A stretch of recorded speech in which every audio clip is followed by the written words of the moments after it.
Pemirsa, serapan lulusan pendidikan vokasi di dunia kerja pada tahun 2020 menurun jika dibandingkan dengan tahun 2019 akibat pandemi COVID-19. Kementerian Perindustrian pun siapkan 6 program strategis untuk meningkatkan produktivitas dan daya saing tenaga kerja Indonesia. Serapan lulusan pendidikan vokasi di dunia kerja sepanjang tahun 2020 mengalami penurunan jika dibandingkan tahun 2019 akibat meluasnya pandemi COVID-19. Untuk itu, Kementerian Perindustrian menyiapkan sejumlah strategi untuk membangun sumber daya manusia di sektor industri yang kompeten. Strategi peningkatan produktivitas dan daya saing tersebut melalui 6 program prioritas, yaitu pengembangan pendidikan vokasi industri melalui sistem ganda, pembangunan politeknik atau akademi komunitas, pengembangan link and match untuk SMK dan industri, program diklat pembangunan infrastruktur kompetensi dan sertifikasi kompetensi tenaga kerja industri, hingga pembangunan pusat inovasi dan pengembangan SDM Industri 4.0.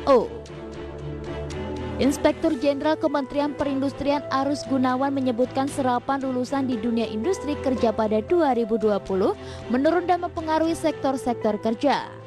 Tercatat serapan lulusan pendidikan vokasi di dunia kerja pada 2019 sebesar 81,89% untuk SMK dan 51,91% untuk perguruan tinggi.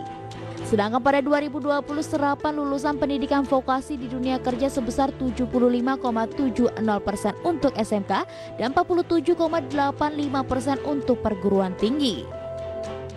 SDM yang handal dengan kompetensi di bidang industri, serta meningkatkan penguasaan teknologi diperlukan untuk meningkatkan produktivitas dan daya saing. Untuk itu, Kementerian Perindustrian telah menyiapkan langkah-langkah strategi dalam rangka membangun sumber daya manusia industri yang kompeten melalui 6 program prioritas.